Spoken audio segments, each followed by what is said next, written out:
तो सब्जी काटने वाला चाकू जरा तेज रखो। ये जो युग चल रहा है, ये कलम का युग चल रहा है, ये अंबेडकर युग चल रहा है, ये संविधान का युग चल रहा है। इसमें छुरी, चाकू, तलवार, बंदूक की जगह नहीं है, यहाँ कलम की जगह है।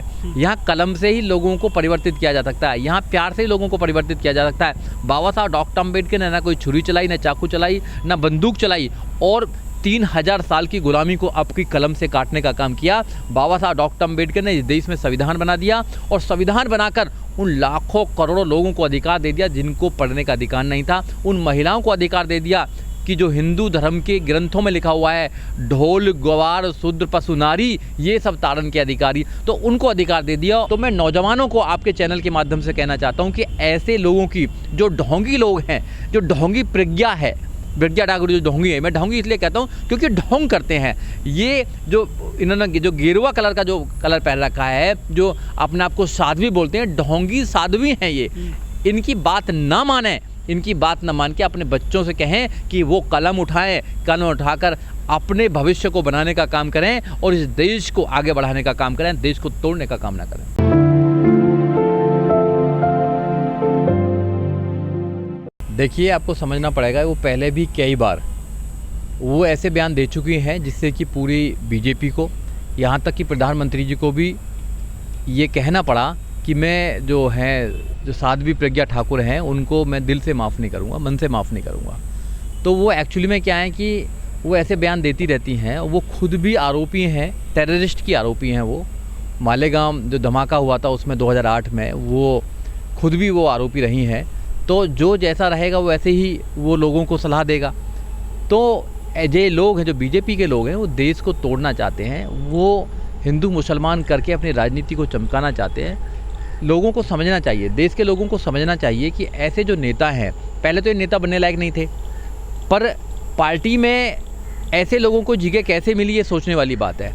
तो लोगों को समझना चाहिए कि ऐसे जो है, जो प्रज्ञा है, जो कहती हैं प्रज्ञा ठाकुर, जो अपने आप को साध्वी बोलती हैं, पहले तो किसी भी रूप में वो साध्वी नहीं है, क्योंकि कोई भी भगवा पहनने से साध्वी नहीं हो जाता है। वो आरोपी हैं, एक ऐसे अपराध की आरोपी हैं जो इस देश के अंदर नहीं होना चाहिए। तो उनको एक वो कहना, साध्वी कहना, ये उन साध्वियों के लिए एक प्रकार से मतलब इंसल्ट है उन साध्वियों की जो रियल में साध्वी हैं।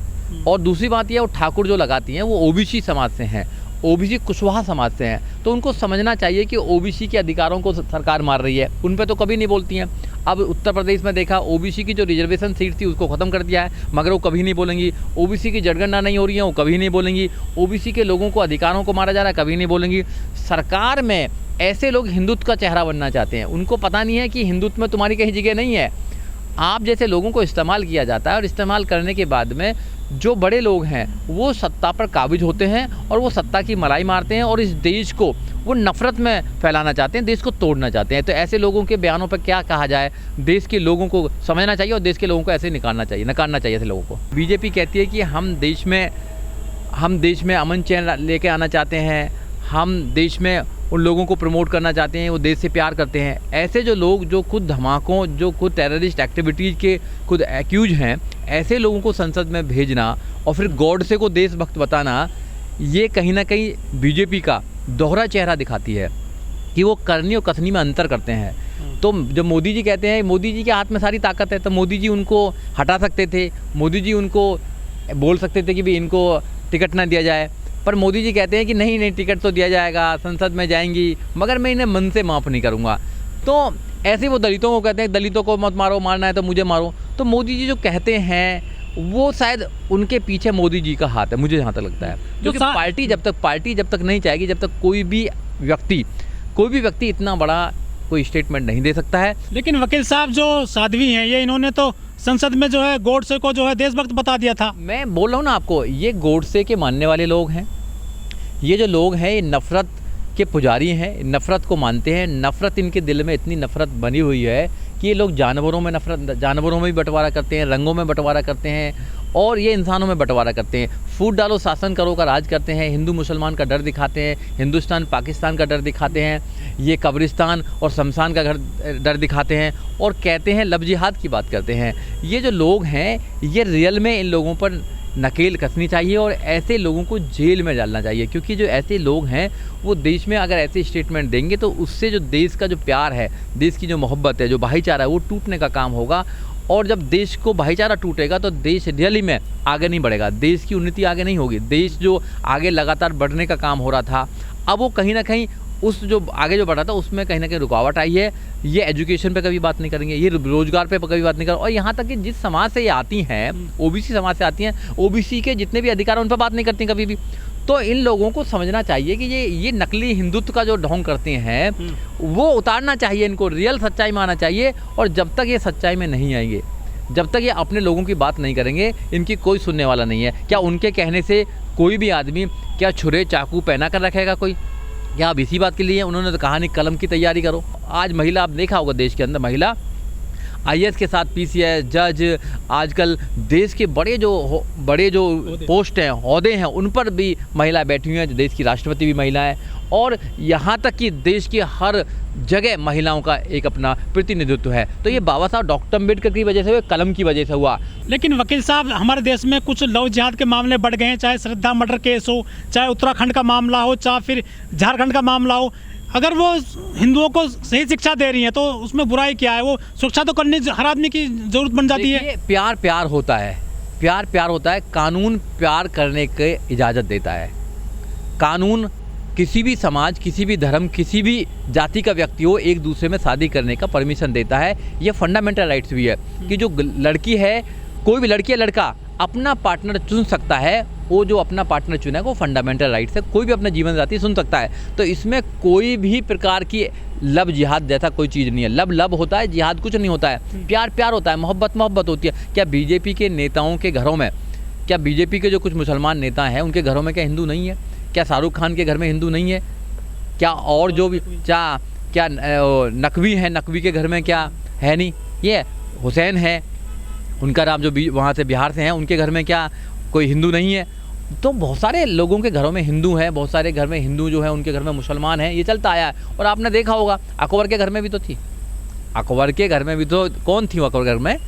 बताइए भाई, जोधाबाई थी ना अकबर घर में। तो वो कौन थी, वो बताएं कौन है? और अभी भी देखा, आपने देखा है सैफ अली खान घर में कौन है? करीना कपूर है। आमिर खान के घर में है।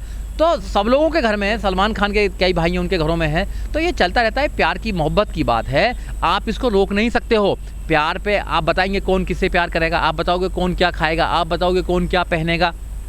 अब देश के नौजवान आपकी बात नहीं सुनना चाहते हैं। देश के नौजवान संविधान के अकॉर्डिंग चलना चाहते हैं। संविधान में उनको फंडामेंटल राइट्स मिला हुआ है। संविधान अगर कहता है कि हाँ, अपना जीवन साथी तुम चुन सकते हो, संविधान अगर कहता है कि अपना कैरियर चुन सकते हो, आप कहीं भी देश में जा सकते हो। आर्टिकल 19 देखिए, आर्टिकल 19 यही कहता है। और आर्टिकल 19 ये भी कहता है कि आप अपनी बात को भी कह सकते हैं। आर्टिकल 21 है, वो आपको जीने का पूरा डिग्निटी के साथ जीने का अधिकार देता है। तो आप जी सकते हैं, आप किसी के साथ भी शादी कर सकते हैं। तो इनके कहने से लब जिहाद नहीं हो जाता है। हाँ, रही बात ये कि कुछ लोग हैं जो प्यार को नहीं समझ पाते हैं, उनको ट्रेनिंग होनी चाहिए, उनको समझना चाहिए। और अपराध तो हर किस्म के लोग हो जाए। अपराधी तो हिंदू भी हो सकते हैं, मुसलमान भी हो सकते हैं, और भी लोग हो सकते हैं। अपराधी के लिए आईपीसी बनी हुई है। आईपीसी में जो लॉ, जो सेक्शंस बने हुए हैं, उनके अकॉर्डिंग अगर कोई आदमी कानून को तोड़ने का काम करेगा तो आईपीसी के अकॉर्डिंग उनको जेल में डालने का काम किया जाएगा, उनको सज़ा दी जाएगी।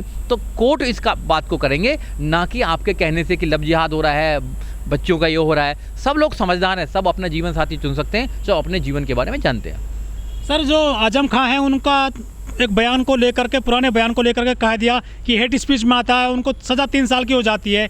लेकिन जो साध्वी का बयान है, इसको लेकर कोई ज़्यादा गौर कर नहीं रही है सरकार। देखिए, साध्वी प्रज्ञा के बयान ले लीजिए, अनुराग ठाकुर के बयान ले लीजिए, ठीक है ना, उसके बाद कपिल मिश्रा के ले लीजिए। तो इन लोगों के जो बयान हैं वो सोशल मीडिया पर भी हैं, पब्लिक डोमेन में है। इन्होंने क्या दिल्ली के कनॉट पैलेस के अंदर क्या बोला था? देश के गद्दारों को गोली मारो, बोला था ना। तो उस पर क्या कार्रवाई हुई? आपने देखा हो, वो निपुण शर्मा, उसने क्या बोला? उस पर कोई कार्रवाई नहीं हुई। अब जो साध्वी प्रज्ञा ठाकुर, उस पर कोई कार्रवाई नहीं होगी। अगर कोई मुस्लिम इस देश में कुछ बोलेगा तो कार्रवाई होगी, अगर कोई दलित बोलेगा तो उस पर कार्रवाई होगी। तो ये जो कार्रवाई है, ये एक कार्रवाई सोची समझी ये रणनीति है लोगों की। ये चुन कर लोगों पर कार्रवाई करते हैं, देश में और जेल में डालने का काम करते हैं। तो इससे देश चलने वाला नहीं है। आपको समझना पड़ेगा, जो अभी आप नाम ले रहे थे ना आजम खान साहब का, तो आजम खान साहब की भी यही गलती है कि उन्होंने यूनिवर्सिटी बना दी। वो अपने बच्चों को पढ़ाना चाहते हैं, वो अपने बच्चों को तालीम देना चाहते हैं, वो अपने बच्चों को अच्छी क्वालिटी एजुकेशन देना चाहते हैं। इस देश में जो भी अपने बच्चों को अच्छी क्वालिटी एजुकेशन देने का काम करेगा उसको जेल में डालने का काम करेंगे। ये एजुकेशन को ख़त्म कर रहे हैं।